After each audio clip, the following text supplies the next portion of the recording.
Welcome to Interviews with Innocence, a podcast about spirituality, consciousness, and exploring the wisdom our children bring into this world. I believe that our very young children are our greatest teachers.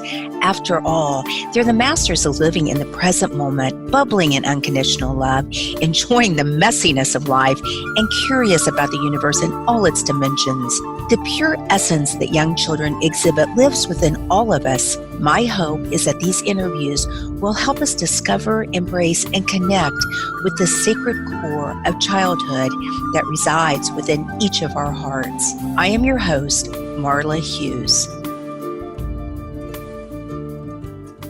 I am super excited to announce that my first children's book, Love Magic, is now on Amazon for purchase. Love Magic is a heartfelt and magical story about the enduring power of love. It's about a little girl named Charlie who has a loved one who passes, and her journey addresses the universal question of how do we stay connected with our loved ones when they pass on.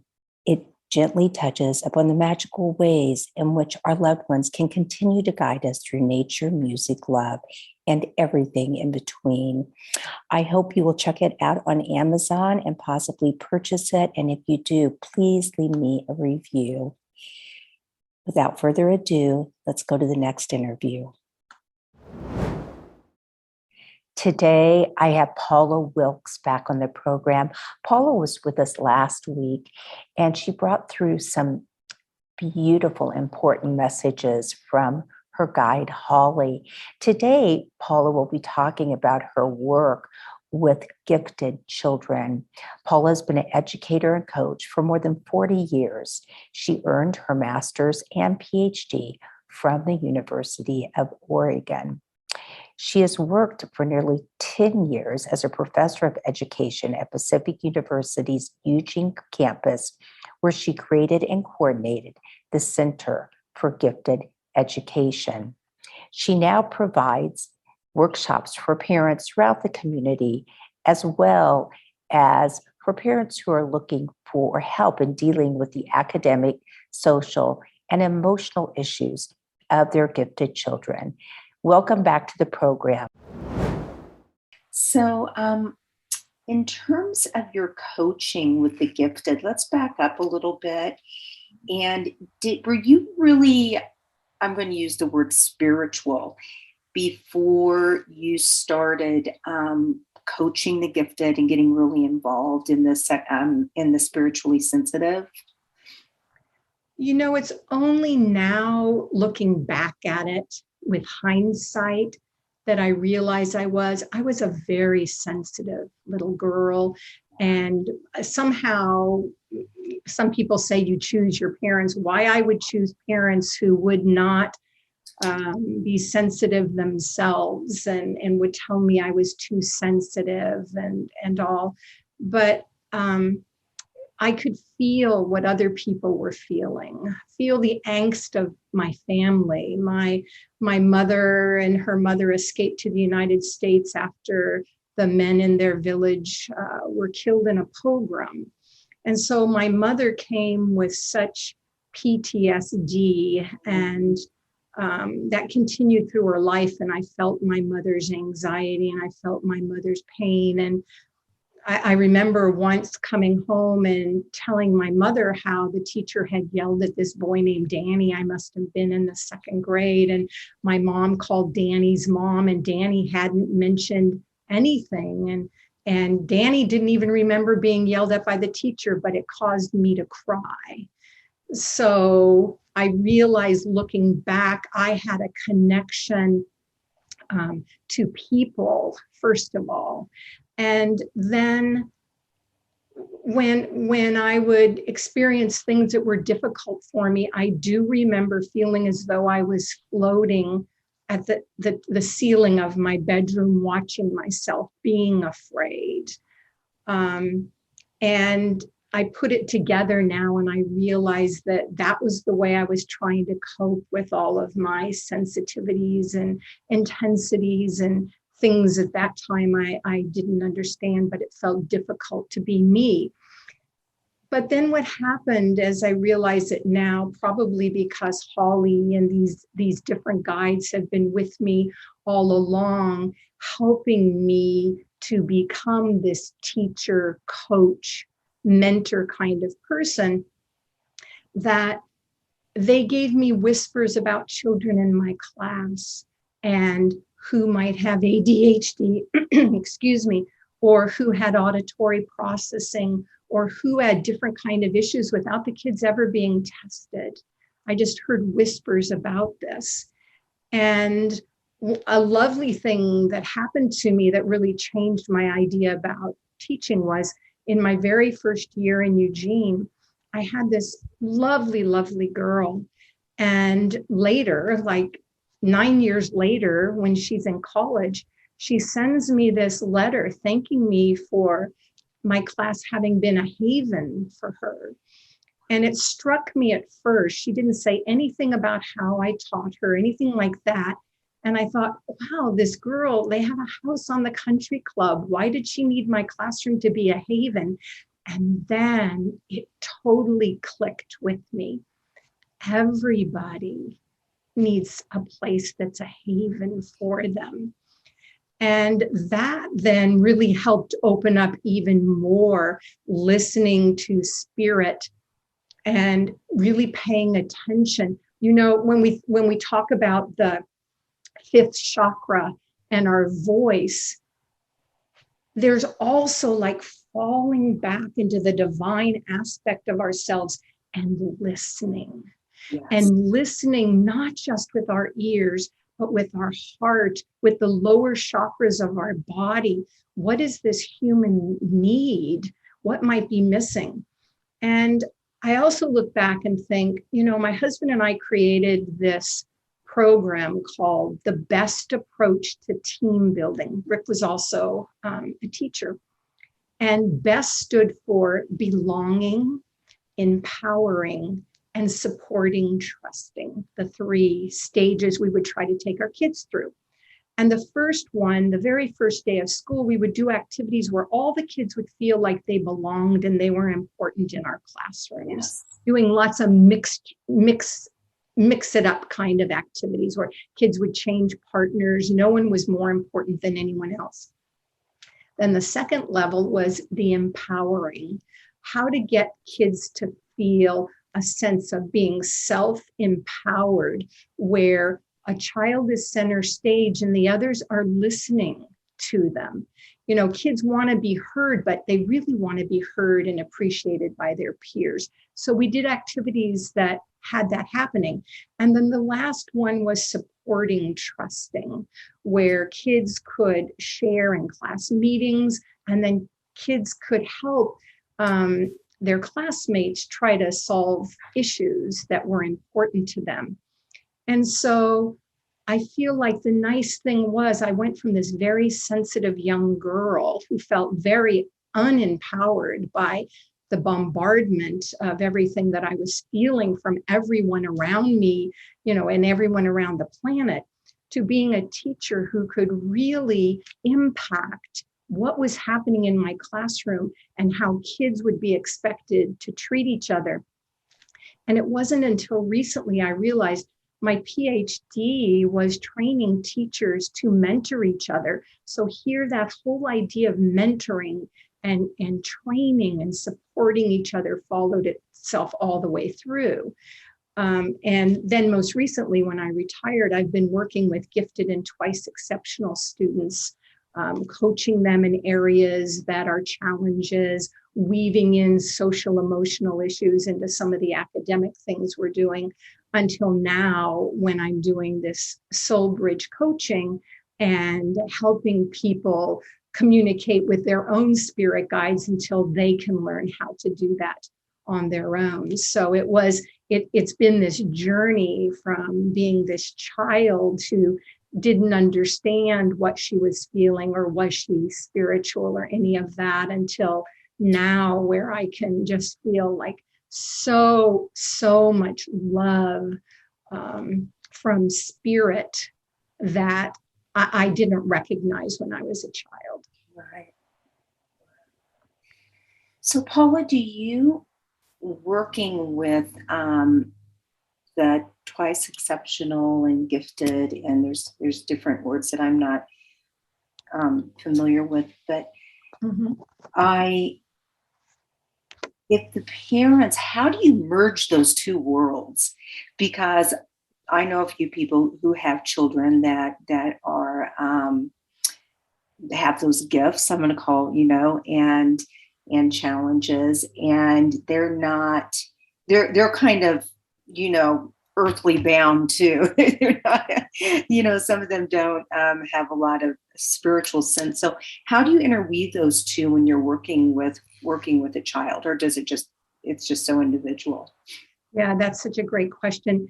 It is completely individual depending upon what their strengths and challenges are. And Right. even when we talk about twice exceptional, that's a child who has intellectual giftedness or giftedness in one or two academic areas and simultaneously has some kind of a challenge that is impeding their learning, whether it's dyslexia, ADHD, autism. I mean, the spectrum is just so grand, what can get in your way, and continues to challenge the twice exceptional adults. So it Right. isn't as though giftedness and twice exceptionality is just a school issue.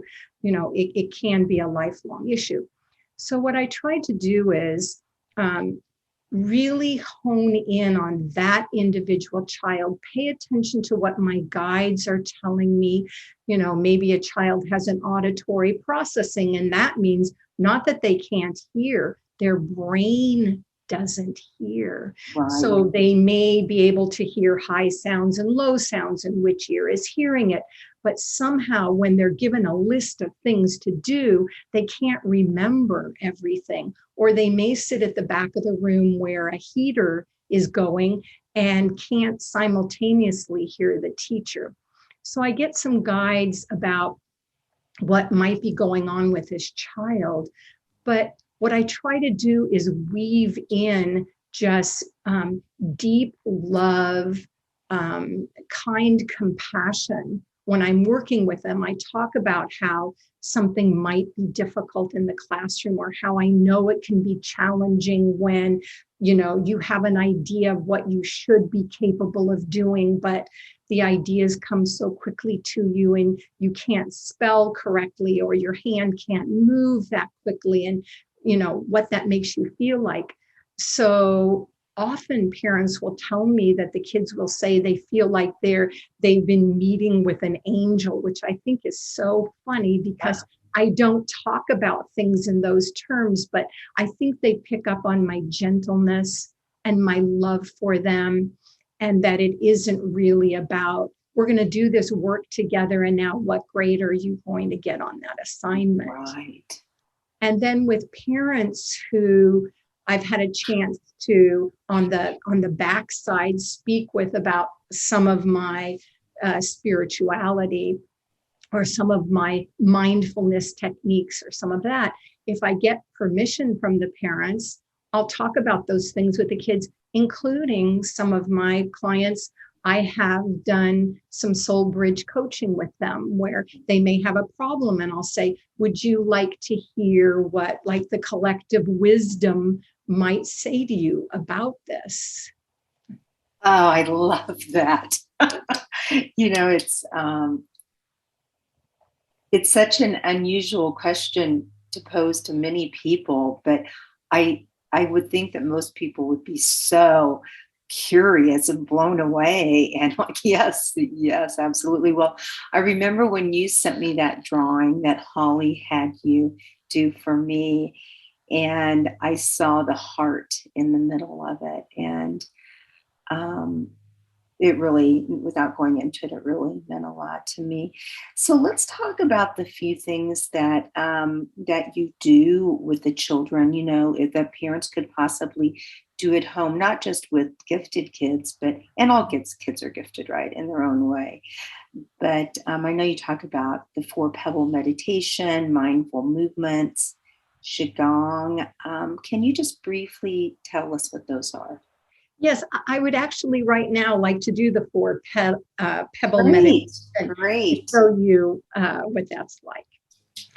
So you have these 4 different pebbles, and if it's with the parents, maybe they could first of all take a little nature walk and choose the 4 small rocks that the child would like to use, or maybe go to the beach and find this, something that washes up on the shore. Right. And so then the kids take a pebble or a small rock, and they hold it in their hand. And with each of the 4, they're going to breathe in and start with the statement, I see myself, and say something, and then breathing out, say, I feel. So it starts with, I see myself a flower. And then they breathe out, I feel fresh. So it's flower, fresh. Then they pick up the next pebble. I see myself a mountain. And then they breathe out, I feel solid. Mm-hmm. So it's mountain, solid. Then the third one is, I see myself still water. I feel reflecting things as they are. So it's still water, reflecting. And I love the part reflecting things as they are. And I'll get back to that in a moment. I see myself space. I feel free. So for just a moment to go back, so that flower, and then after you have the kids doing this, start noticing flowers. And when they bloom, how fresh they look, and that we can choose each day or in every moment to invite ourselves to come back to this moment and feel like that flower and be fresh. Even if something funky has happened to us, even if someone has said something negative to us, we can choose to come back and be that flower and be fresh. And that mountain and solid, that you have a core sense of yourself, you're grounded to where you're not going to let like those winds of change just knock you over. It's like that idea maybe even of being rooted and solid, but be like that mountain. And the thing I love about that still water is how often we see something, but then we make up what it means. We ruminate about it, so it's no longer reflecting what it really is. And so to keep inviting ourselves that still water reflects things as they are. And then that idea of space and free, when we're anxious or depressed or, we have those kind of negative emotions, we constrict ourselves and we get smaller. And sometimes when kids are upset, you might see them just either, in their beds, cuddled as small as they can be. But what we want, and because this is the 4th petal, is that expansion of ourselves and our auras and, into the guides and everything that's here, so we can feel that, not shut ourselves down. And that's when we feel free, when we're expansive. Wow. So is this just an example, or do the kids themselves take the petal and close their eyes and say, I see myself as? The children say these, so you're teaching them how to do it and you're doing it together. And so when I did it as a teacher, I invited all the kids to bring pebbles in. And of course, I went and bought a lot of those, polished rocks. So I had a lot so that, there would be some kids who it might be difficult to find something, or they didn't like what they had found. They couldn't resonate with them. And then by doing it every day, You just want it to become a habit where the kids don't even need to have the pebble with them. Right. But there were some kids who started carrying a pebble in their pocket, and that pebble became the kinesthetic reminder of these things. So it isn't like you just do it once. I mean, it has to become something that becomes a part of you. So when you see a mountain, it reminds you, yes, I'm that too. Right. Or you see a flower. I was going to ask you earlier, but this kind of answers the question about how you use imagination, because we were chatting the other day about how imagination is the beginning of really strong listening to your feelings and intuition and what is going on. And this person I was interviewing was saying that, you start thinking about something or imagining something, and then, if you want to call them guides or feelings or whatever, come in and help sort of not solidify it at all, but to recognize what the message is. So yes, because a lot of us, and especially children who are in school, who are being taught, use your mind, think about things before you do it. Our minds are not always the greatest mediators of the truth, because we ruminate about things from the past. We worry about things into the future. And I love that you brought up that idea of the imagination, because that's one of those great ways to pose a question and to close your eyes and see what the answer might be visually.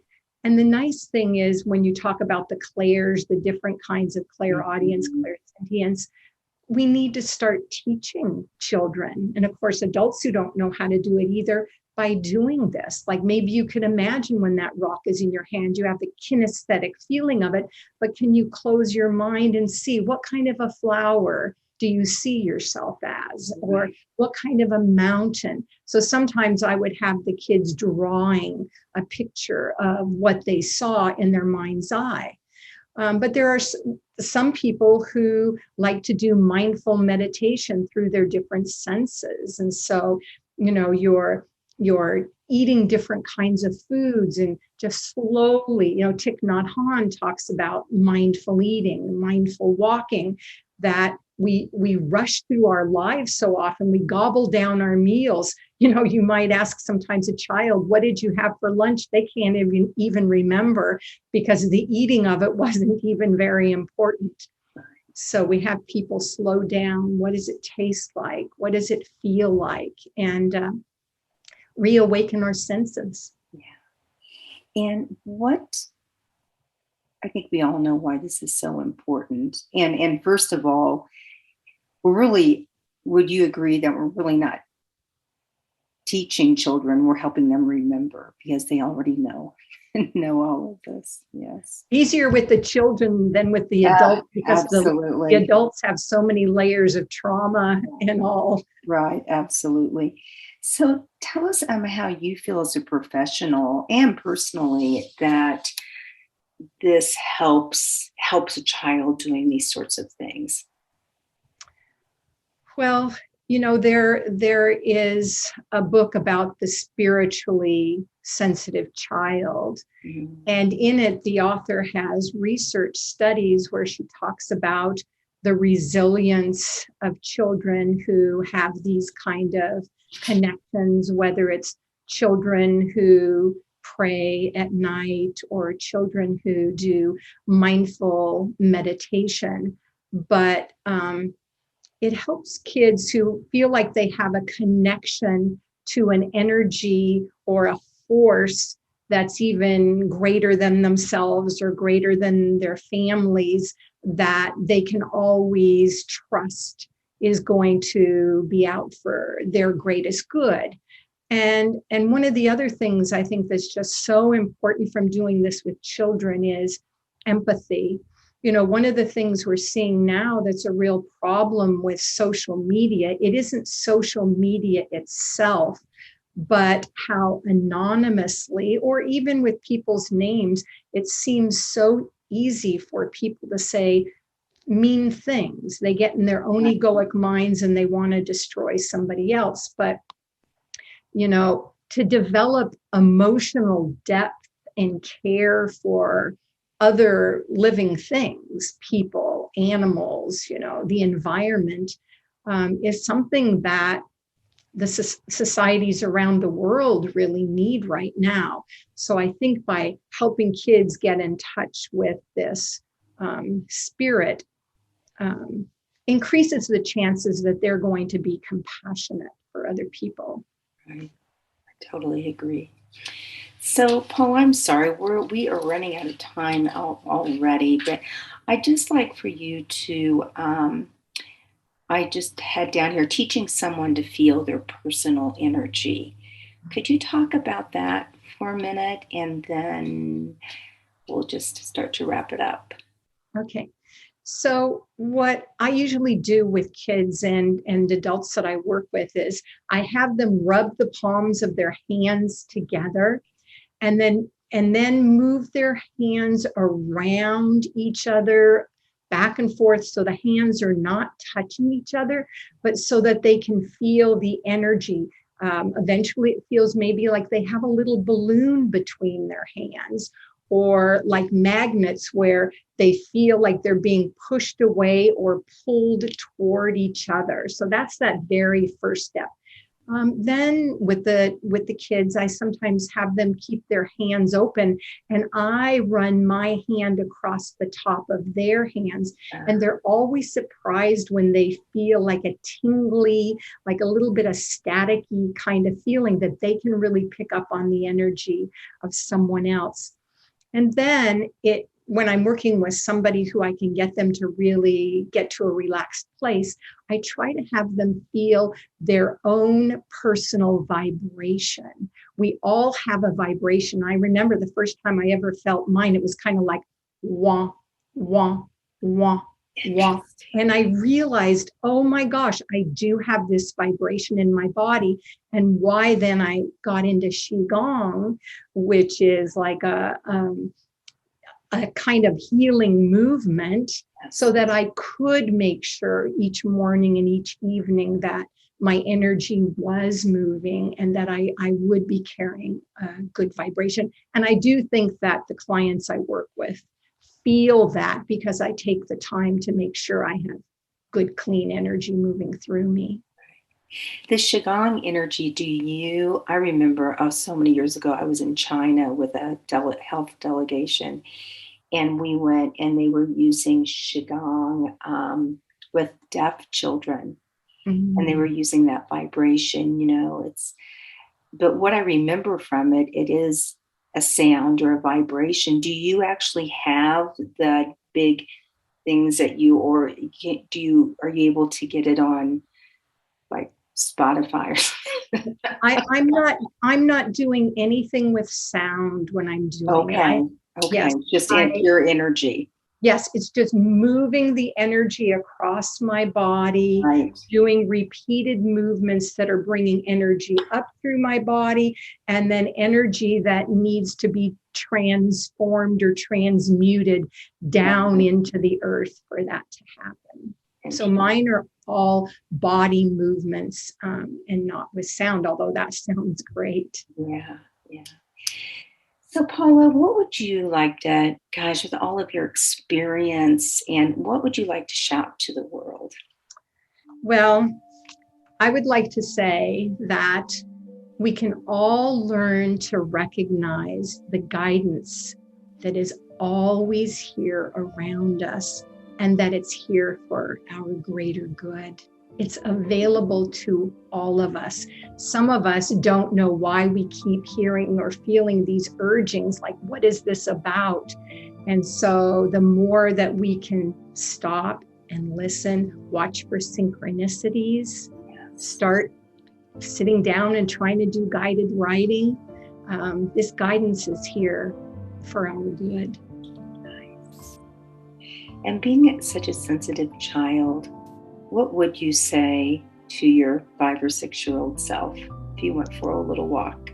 So I actually wrote this down on a card. So I want to read it because I want to be able to hear it myself correctly again. Great. So it says, "Sweet Paula, I'm sorry the adults in our life didn't know how to nourish a sensitive child. But when we grow up, we will find love and guidance beyond anything we've ever hoped for. Wow. Wow. Is there anything else you'd like to say that I didn't get to today?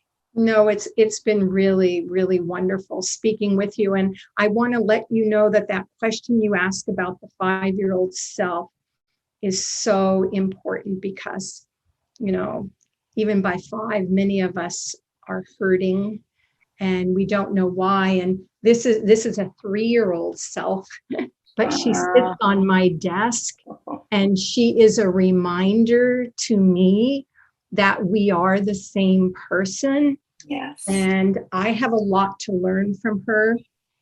And I think that she sings to me. She's the playful aspect of me that wants me to get out more and run my feet in the grass and in the water.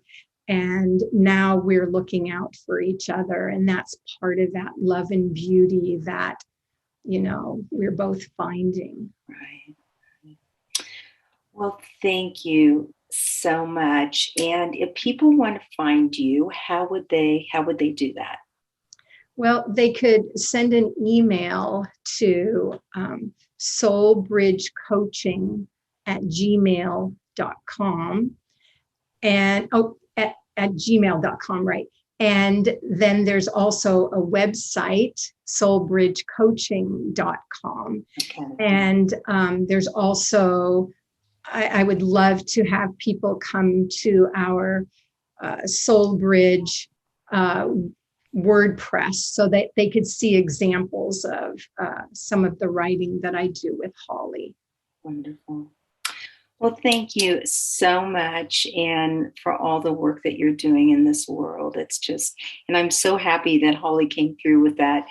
The first guided writing was great, but the second one was so perfect for this show. So thank you very much. Well, thank you for everything you're doing. The older part of me appreciates it. The younger part of me appreciates it. Your work is impactful. Great. Thank you, Paula. Well, you have a great rest of the day. Okay. Okay. Bye-bye. Bye. As we end this interview, I just want to wish all of my listeners a very safe and happy Thanksgiving. We'll be taking next week off, so we will be back the following week. But once again, sending much love and happiness to all of you over this beautiful Thanksgiving holiday. Thank you.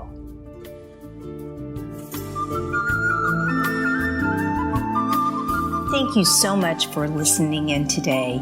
If you want to learn more about the show, you can find us at interviewswithinnocence.com and on Facebook or Instagram at Interviews with Innocence.